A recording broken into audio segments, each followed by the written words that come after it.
ခင်ဗျားကဟန်တာရီတက်တွေရဲ့ကျူးကျော်မှုကြောင့်အင်းဝနေပြီးတော့မီးကိုတိတ်နေတဲ့အချိန်မှာမွေးဖွားလာခဲ့တဲ့ကလေးတစ်ယောက်တိကျဆိုရင်တော့မြန်မာပြည်အထက်ပိုင်းအခုခေတ်ရွှေဘိုလို့ခေါ်တဲ့မိုးစိုးဘိုရွာမှာမွေးဖွားခဲ့တဲ့ကလေးတစ်ယောက်ပါခင်ဗျားမွေးဖွားလာတဲ့တိုင်းနဲ့ခင်ဗျားရဲ့ကံကြမ္မာလည်းတတ်မှတ်ထားပြီးသားပါခင်ဗျားရဲ့အဖေကမင်းမူတန်ရွာလူတစ်ယောက်ဖြစ်တဲ့အတွက်ခင်ဗျားကလည်းမွေးကလေးကတာမန်ရန်သားမဟုတ်ပဲမင်းမူတန်စစ်စစ်တော်တစ်ယောက်ဖြစ်တတ်မှတ်ခံရပြီးသားပါတခြားလေးတွေအဲ့ရဝင်တဲ့ချင်းမိတ်တီလာကန်အောင်မှာဖားသွားကောက်နေတယ်ခင်ဗျားကတော့ဘိုးဘေးတွေရဲ့စစ်ပွဲပုံတွေစစ်ချီတွေးတွေပဲနားထောင်ရင်အိမ်မောကြရပါတယ်ခင်ဗျားကစားစရာတောင်းရင်ခင်ဗျားဖေကတိသားတာချောင်းလက်ထဲထည့်ပြီးနောက်ဆိုဒီချက်လေးရဲ့တန်သားခံရမယ်လို့ပြောပါလေခင်ဗျားအသက်9နှစ်သားရွယ်လောက်တခြားလေးတွေရွာထိပ်မှာချမ်းမုံလို့စာဦးလို့နဲ့အိုးဘိုကျူးရုပ်ဖုတ်ပြီးလင်များလုံနိုင်ကစားလို့ကောင်းနေတယ်ခင်ဗျားဖေကတော့ခင်ဗျားကိုဓာတ်ခုံနေဆဲမျိုးအတင်းစင်ပေးနေပါလေမတိတာကမတက်တာရှက်ဆိုတဲ့အတိုင်းခင်ဗျားအသက်9နှစ်မှာရောဖုံးကြောင်းစားသိမ်းမှုသွားရပါတယ်ဒါတာမန်ကြောင်းတော့မဟုတ်ပါဘူးကာကြီးခါကိုတင်ရသလိုတစ်ဖက်လည်းအမိန့်တာခံတဲ့ကိုလောကနေပြည်နဲ့မဲရအောင်တော့ချီးပါပြီးဖဲဆေးသလိုပြောင်းနေအောင်ဆေးခံရပါတယ်စာမရလို့ဆရာတော်ကကျင်းလုံးနဲ့ရရင်လည်းခမရမငိုပါဘူးအဲ့ဒါကစစ်မြေပြင်မှာတန်ရာရရင်ငိုတက်အောင်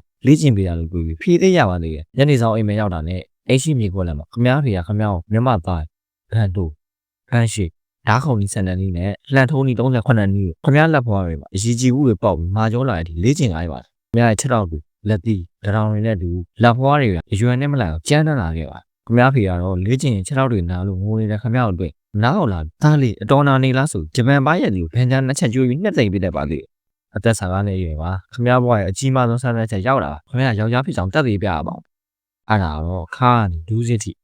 စီးမင်ကြောင်လို့ခေါ်ထိုးဝင်းမင်ကြောင်ထိုးခြင်းကြောင်ရွာတဲ့လူကြီးတွေကသူတို့အိမ်ရမင်းမအောင်ကြောက်ရတဲ့ဒေါသမှန်ပဲခမရဘောကိုပုံချပြီးစီးနေစီးနေတယ်ငကားချင်းသိဘလူးရုပ်တွေကိုထိုးသွားတော့တယ်ခမရကတော့အစက်မှာဘိန်းစိမ်းကိုကြိုက်ထားပြီးနာကျင်မှုကိုအန်တုရပါနာလုံးလို့အော်မင်းရင်တော့ခမရကိုကြောက်ကြောက်မဟုတ်လို့ပြောခံရပါလိမ့်ခန္ဓာကိုယ်မှာထိုးကွင်းအဲစီအပွင့်စေးတွေထိုးပြီးရင်တော့ခမရကဓာတ်မဖောက်တော့ဘူးလူတွေကဝိုင်းယုံကြည့်ကြပါတယ်ဒါပေမဲ့အိမ်ပြန်ရောက်လို့စက်သွန်လီဓာတ်ထီရင်တော့တွေးထွက်တတ်ပါဒါကတကယ်တော့ခမရကိုတတိရှိအောင်စိတ်တက်ပြစ်နေပေးတဲ့ psychological အာမတစ်မျိုးပဲဖြစ်ပါတယ်ခုဆိုရင်တော့ခမရကစစ်တဲ့တော်တယောက်ဖြစ်အမိုင်းရဲ့စိတ်ရိုင်းနေခြင်းခံရပါခမရကစစ်တဲ့တော်ဖြစ်လာလို့လှတာမရပါဘူးအဲ့ဒီစားဘင်းကခမရကိုထုံရစားတော့လက်တော့ပဲပေးတာပါစစ်ပွဲတွေမရှိချိန်မှာတော့ကိုယ့်အိမ်မှာကိုနေနိုင်စစ်ပွဲတော့ဘင်းကဆင်းခေါ်ခံရတယ်ခမရကကိုယ့်ရဲ့ခါတွေကိုစစ်တိုက်ကိုထွက်ရပါသေးတယ်ဒီလိုနဲ့ခမရအသက်16နှစ်မှာကျွမ်းကျင်မှုရည်ချင်းလိုက်တက်ရင်းနေခွဲရပါတယ်ခမရကအရန်တက်တရှိယူကောင်ထွားရင်တော့ကျွေးသားတိုင်းကိုကန်ရန်သူများမှုကြတဲ့ရှေးဆုံးတိုးဝင်ရတဲ့ဒိုင်းတက်ကိုသွားရပါတယ်အရရန်ရှိရင်တော့မြင်းတက်တွေလာရင်အရာကြီးလိုရက်ပြီးကာကွယ်ရတယ်လှက်ရှိတက်မှာပါရမှာပါဆရာကြပြီးလက်ဖြောင်းရင်တော့ခေတ်သစ်လက်နက်ဖြစ်တဲ့မိပေါတနက်တက်ကိုသွားရပါတယ်အဲ့ဒီခေတ်ကတနက်တွေကအမျိုးသားချင်းလို့ခမရရန်သူကိုထိဖို့တာခမရရဲ့မျက်နှာနာမှာရန်တွေပောက်ကွဲနေဖို့ပိုးလွဲပါတယ်ရန်မှန်ပြီးလက်ပြတ်သွားတဲ့လူတွေလည်းမနှဲပါဘူးခမရအသက်16နှစ်ပြည့်လို့ကဲမယ်လို့စဉ်းစားတာကပါအင်းဝါစပြက်ပါတယ်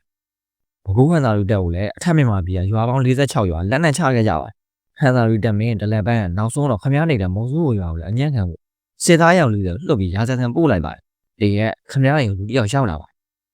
ကျောင်းကတော့ခန္ဓာလူဖြင့်ရာဇသံလာကျင်ညာတဲ့ရန်သူတွေကိုအဲ့ခံကြိုးမျိုးအတွက်ချက်ပြုတ်ရောက်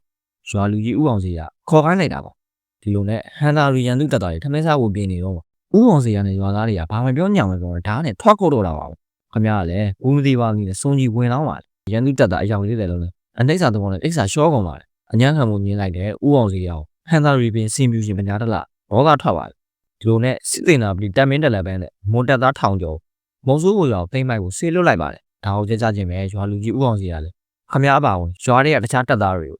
စင်ပြူရှင်ပညာတလကိုခုခံမှုအတွက်စတင်စူဆောင်းလာတော့တယ် I love you you love I love you all you love I all အားလုံးအရင်ချစ်ပါတယ်